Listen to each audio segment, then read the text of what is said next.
Sikwamukele indabeni zehora lokuqala emini. Sibingelele nakuwe osibuka ohlelweni lethu olusha lozokusakaza iDTT. Lezi ndaba nizethulelwa usakhiwo ngokwasokhela naze ezinohlonze emini nje.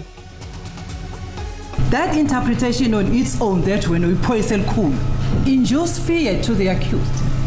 Am I wrong?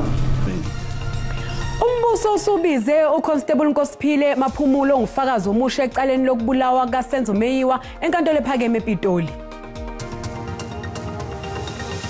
Namhlanje umengameli wezwe uCyril Ramaphosa uvakashela umasipala okhungethwe izinkinga waseGauteng eMfuleni ukuyohlola uhlelo lokuhlinzeka kwensiza zikahulumeni.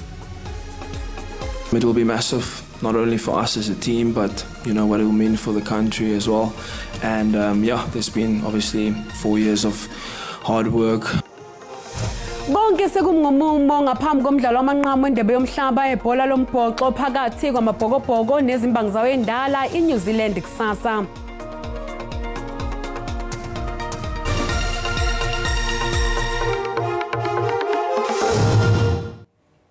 Umbuso ubize uConstable Nkosiphile Maphumulo ngufakazi omusha ecaleni lokubulawa kaSenzo Meyiwa enkantolo ephakeme ePitoli. Ngaphambi kwalokho Colonel Solomon Raphadu ukuphothulile ukuphendula imibuzo yabameli babamangalelwa. uRaphadu uzichithile insolo ezithi wasabisa umsolo wesibili uBongani Ntanzi nokuthi wakhipha umyalelo ukuba oza kwabo bamthela induku uzavume icala. Solomon Raphudi uthi wazethula njengephoyisa elikhulu umsolo wesibili uBongani Ntanzi ngesikhathi emenzisa isitatimende. Uyachitha ke nokho ukuthi ukuzibiza ngephoyisa elikhulu kwangase kufake idwedwe kuNtanzi. The accused that not if I can just use the word as the witness used that we poisa elikhulu. That's correct. So it means we poisa elikhulu than those who have been handling him. By then, when he was with me. And that interpretation on its own, that when we poison cool, induce fear to the accused. Am I wrong? That's, I disagree. Okay. It depends on how the person takes it. Malungana ke nalolu daba ijaji uRatha Mokgwatleng belifuna ukwazi ukuthi likhona yini icala abhekene nalo uRaphudi elimayelana nokushaywa kaNtanzi. zesiZulu, he was tortured, he was assaulted to such a condition that you asked allegedly usaphila lumuntu. So it was assault GBH or even attempted murder. Has a charge like that been opened against you by pertinently accused number 2? It was never reported to me. He didn't complain to me about being assaulted. I even took out his clothing. I should have seen marks on his body. Kumanje inkantolo ibize ufakazi omusha uConstable Nkosiphile Maphumulo ufakaza malungana nesitatimende sokuvuma icala ukuthiwa senziwa umsolwa wesihlanu umuzi Sibiya. Leli icala ke liyaqhubeka. Umengameli wezwe uCyril Ramaphosa kanye namalungu ecabinet lakhe bahambele kumasipala waseMfuleni eGauteng namhlanje ngenhloso yokubheka ibanga eselihanjiwe ngenhlelo zokulethwa kwezidingo zomphakathi kulo masipala odonsa kanzima ngohlelo lokulethwa kwentuthuko. Phakathi kwezinye zezingqinamba eyibhekene nomasipala waseMfuleni uhlelo lokulethwa kwamanzi ahlanzekile nokulungiswa kwenqalazinda yamapayipi. Umnyango wezamanzi nenhlanzeko uzobe uhambisana nomengameli wezwe lapho bezohlola khona umsebenzi osewenziwe ngesiphehli samanzi nokuyisona esikhulukazi eVaal. Progress, but we have said to Johannesburg and other municipalities here, please manage water demand, because people tend to use more water than is really affordable and is really required. Ngaphakathi emalokishini aseMfuleni isimo sakhona sibeka isithombe sehlukile. Yeah, sinenkinga ye-storage la from 2000 kodwa mina ke mina 15 years ngila sithi ngafika nje experience le problem esinayo na umgodi ubona nje lana wavaleka kunepipe elihamba la lavaleka ipipe leli umntwana noma ngangena lana bengeke simbone ubaba omnike wawa khona lapha phakathi ekhona emanzini. Undunankulu waseGauteng ukholelwa ukuthi kuningi asebekwenzile ukuzama ukuguqula isimo kulo masipala. A good story is developing out of Mfuleni. Indeed, we started on a lower base, but we are accelerating and cruising appropriately. But we must manage that acceleration so that it does not collapse, it doesn't crash. We are very, very delicate in ensuring that we balance all the interventions that have been given to us. Umengameli Ramaphosa useqalile ukuhlola lokho osekwenziwe njengomzamo ukuthuthukiswa kangcono kwendawo yasemfuleni esifundeni iSedibenga. Siyaqhubeka isigcawu sekhomishana kaHampepe esiphenya ngomlilo oshaqisayo owaqubuka esakhiweni saseGoli ngoNcwaba kwashona abantu abangama76 kwathi abangamakhulu basala behondi ngasithebeni. Inhloso lekhomishana ukuphenya ngembangela yomlilo nanokuthi yini engenziwa ukuqinisekisa ukuthi isigameko esifuzele sasenzeki futhi. Namhlanje isigcawu esiholwa umehluleli uHampempe esiphenya ngomlilo waqhubuka esakhiweni saseGoli iSindiso House sizwe ubufakazi buka David Thabe osebenzela bezimo eziphuthumayo notshele lesigcawu ngokwaqoshwa amakhamera azongeze lesi sakhiwo ngaphambi kokuthi sinqonqe. We received a telephonic call from our ESS emergency Suzman system, and then immediately one of the camera agents came running to us to say there was a fire. Uthabe uqhube wathi emveni kwalokho kwabe sekuthunyelwa izicishamlilo zaseMalvern ukuba ziyobhula umlilo owawusha ubuhanguhangu. Emveni kwalokho ke kwabe sekujutshwa izicishamlilo zaseSentin emva kwehora lokuqala ekseni kepha ke kwasekuvele kunababili abashonile bethanqazeke phansi. Kube sekulandela iphoyisa uLieutenant Colonel Mzogisi Jevu otshele isigcawu ukuthi wafika endaweni yesigameko sebengamashumi abaphangalele kukhona nabalimele. She then informed me or briefed me of the people that were on the scene already as deceased, that we had 20 at that particular time. Of those injured, it was 47 and they were taken to various hospitals. Isigcawu siyaqhubeka. Umnyango wezemfundo esifundazweni kwaZulu Natal uthune inhlelo zokulekelela izikole ezakhahlamezwa izikhukhula ezingama-44 okubalwa nezisishiyagalombili zamabanga aphezulu. Izikole zaseMtubatuba ogwini wasenyakatho nesifundazwe zingezinye zezikole esikhahlamezeke kakhulu. Njengoba izivivinyo zikamatikuletsheni ziqala njengeviki elizayo, izikole esikhahlamezekile zelulekwe ukuthi zibhale izivivinyo emagumbini angalimalanga. So sihambisile amabhokisi aqhubeka futhi ngokuhambisa nabobabekhe ngempela sonke sizophinde siwahambise. Kodwa futhi okunye esilenzayo ukuthi kunama-contractors azoqala as soon as possible enze ukulungisa lapho kufanele khona. But sicelile-ke ey'koleni ukuthi ngoba kuzona abona ama-classroom noma iy'nkundla zokufundela ey'malini ukuthi ngoba kuzoqala nazo bengasebenzisa ama-classroom lawahalimele ama-mobiles ngesakhaya abaseqalile nje nama-repairs eqhubeka beseqalile nje ngiyabona.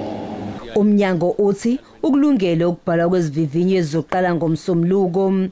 Bangaphezulu kuka 193,000 abafundi okulindeleke ukuthi babhale izivivinyo. Ngonyaka owedlule isifundazwe eKwaZulu Natal sithole u83% emphumeleni kamatikuletsheni. Umnyango unethemba lokuthi imizamo oyenzile yokulekelela abafundi izothela izithelo. Ezindabeni ze-SABC ngufanele Mhlongo eThekwini. Ungqongqoshe ezinkampani ezingamabhizinisi ombuso Pravin Gordhan uthi SABC idlulile enkingeni ezadalwa uqhogo kwamandla ombuso. Ungqongqoshe usho lokhu ngesikhathi kwethula umzila webhanoyi elisuka eKapa liye ngqo eBrazil. Cimbi ubuyingqophamlando njengoba lesi sikhungo sibuya ekutakulweni nje amabhanoyi amabili eSAA asezosuka eKapa naseGoli elibhekise kwalaseBrazil. On Wednesday the 31st of October, Flight 226 will lift off from Cape Town International Airport, headed across the Atlantic Ocean on a 9-hour flight to Guarulhos International Airport, Sao Paulo, Brazil.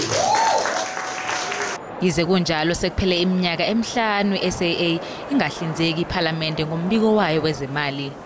most of those 5 years is about the state capture years. So this new team has found great difficulty in finding documents, in being able to put together financial statements with enough evidence available to them to satisfy the needs of the Auditor General. So you destroy something, you don't keep proper records for 4 or 5 years, and suddenly you've got to produce them. It's not easy.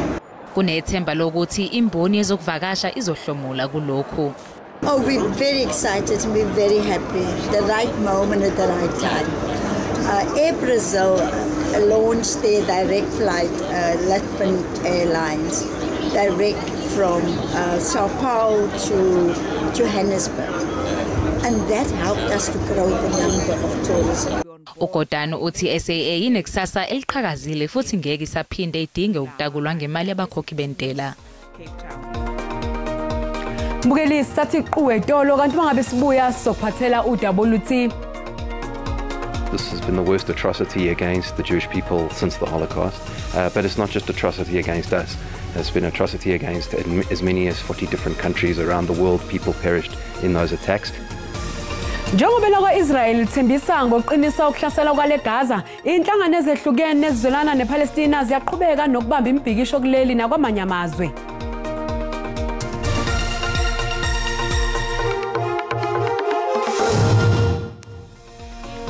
Sikubingelele sikwamukele mbukeli uma ngabe usanda ngena odabeni oluhambe phambili besibike ukuthi umbuso usubize uConstable Nkosiphile Maphumulo ngufakazi omusha ecaleni lokubulawa kaSenzo Meyi wenkantolo ephakeme ePitoli. Bukela sikukhumbuza ukuthi lezi ndaba zikhona ku YouTube na ku SABC Plus. Ngena kuzo uzicinge ngamagama athi SABC Izindaba na kanjani uzozithola.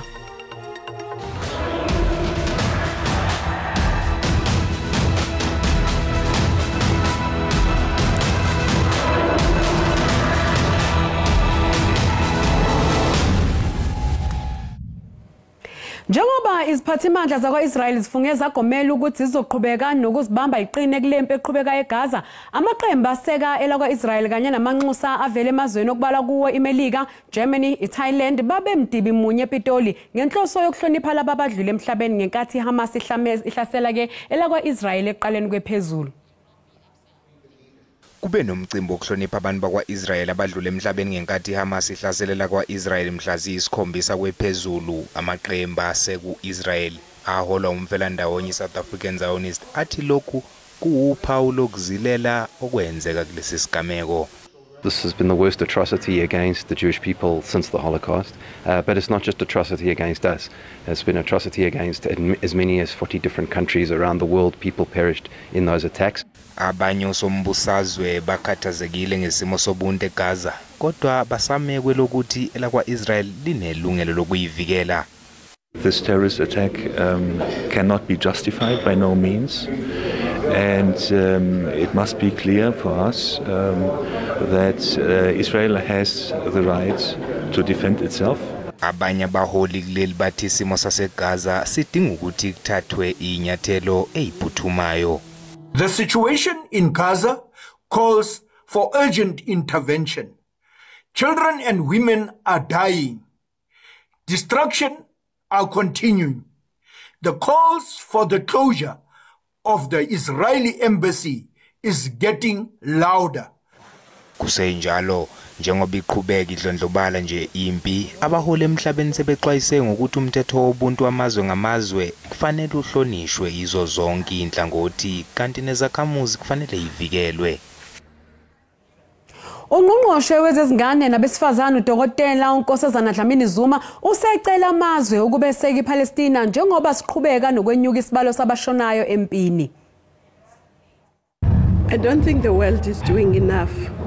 That's why I was saying we must be part of a global movement to support the women, the children, and all the innocent victims in Palestine. There's nothing that comes easy. That's why we call it a struggle. And I think the women's emancipation is a struggle that we must all get involved in. Yes, some countries it's easier than others, but we all have to work together as women of the continent to ensure that women take their rightful place. OR said no country can boast of being free until its women are free.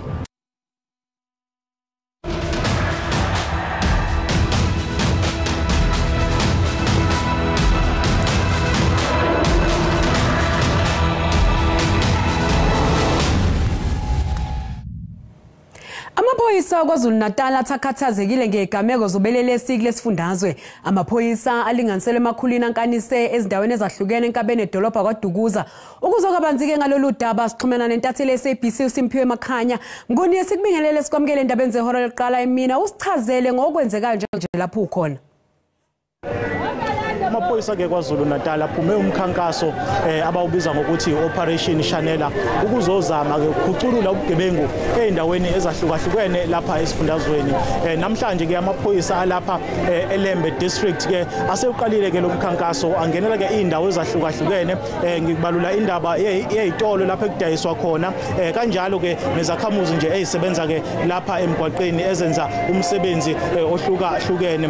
Lokhu ke kungenxa yokuthi sekukaningi izakhamuzi zikhononda ngodaba ke lobugebengu lapha kule ndawo yalapha eLembe district.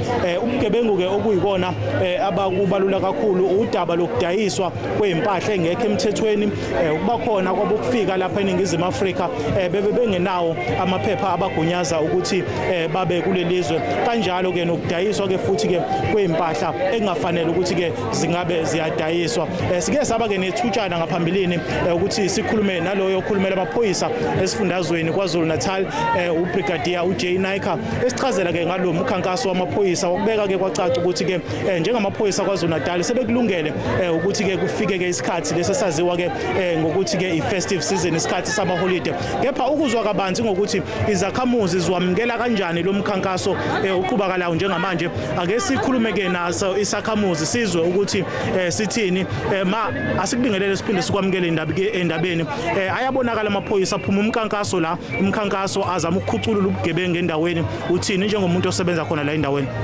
Njengoba amaphoyisa ephumile ekhuculula lani kumina kuyinjabulo enkulu ngane yami ngiyathokoza kuse ngasi lokho kwenza angabe ukuthi kuyaqala kuyagcina kuqhubela njalo phambili yabolonto uza nathi sibe safe nempilo zethu zibe safe. Uzoqhubeka ke lo mkhankaso cishe ke usuku ke lonke namhlanje nalapho khona ke amaphoyisa ezobeke enkanise eindaweni ezahlukahlukene lapha esikhona angibusele intambo kone egoli.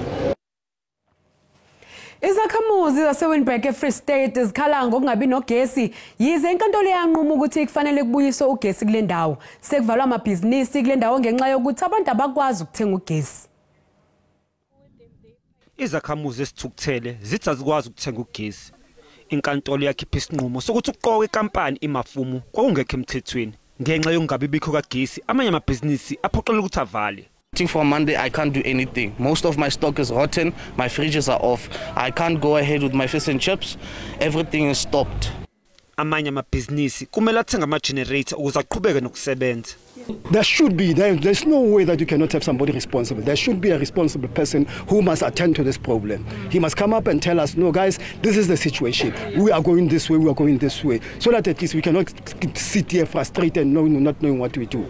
Inkantolo iyalela umasipala ukuthi iqoqa inkampani entsha ezohlinzeka ngogesi.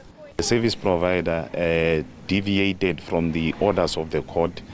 The initial order, which was dated the 10th of March, which is still in place and applicable, and the order dated the 13th of October.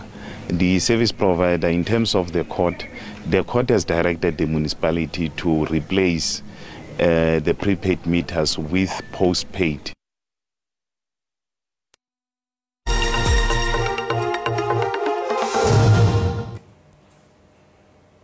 Isiphithiphithi emgwaqeni edolobha iParis isona esikhombisa ukuthi kuselusuku nje bese kuba umdlalo wamanqami emqhudelwaneni wendebe yomhlaba ebholeni lombhoxo lapho kuzobe kubhekene khona elakuleli neNew Zealand.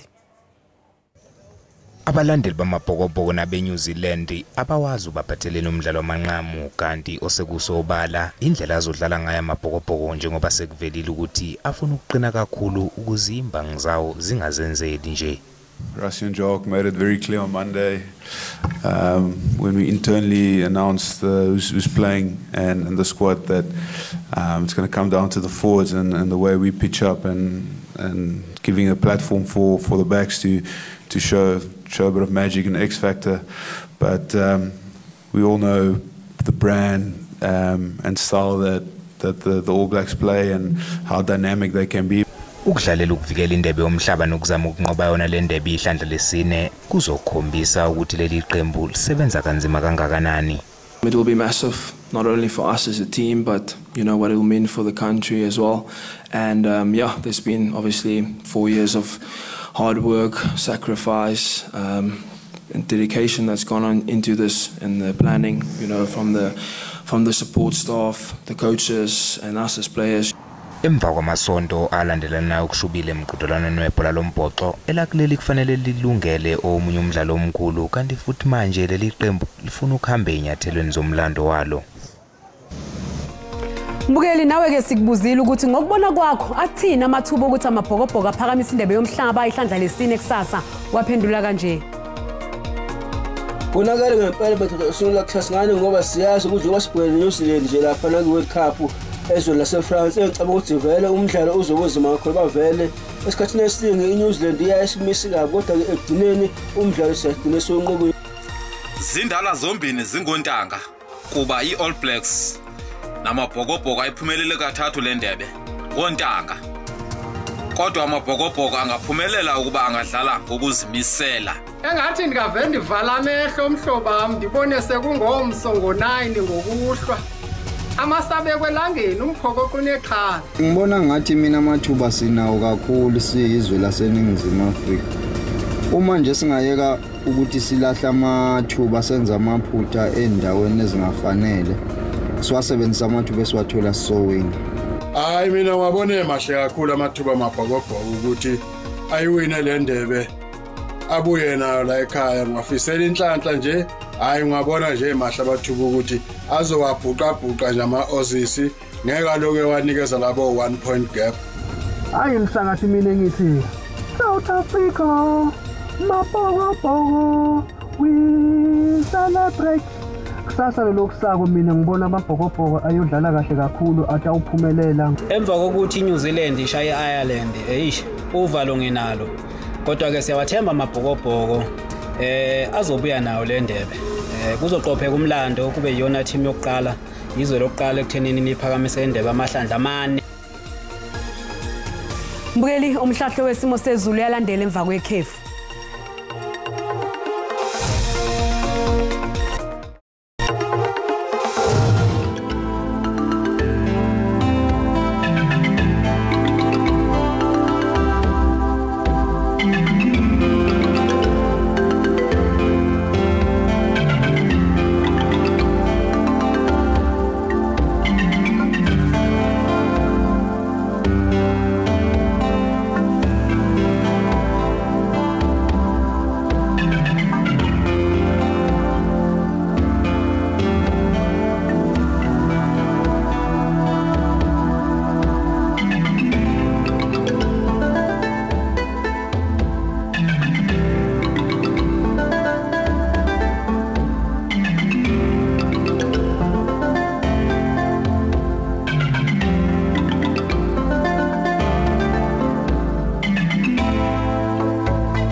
Mbukeli ke sikushiya nomfanekiso wesikole samabanga aphansi eZwide lapho kwakufunda khona uSiya Kolisi kuze kube ngokuzayo usale kahle.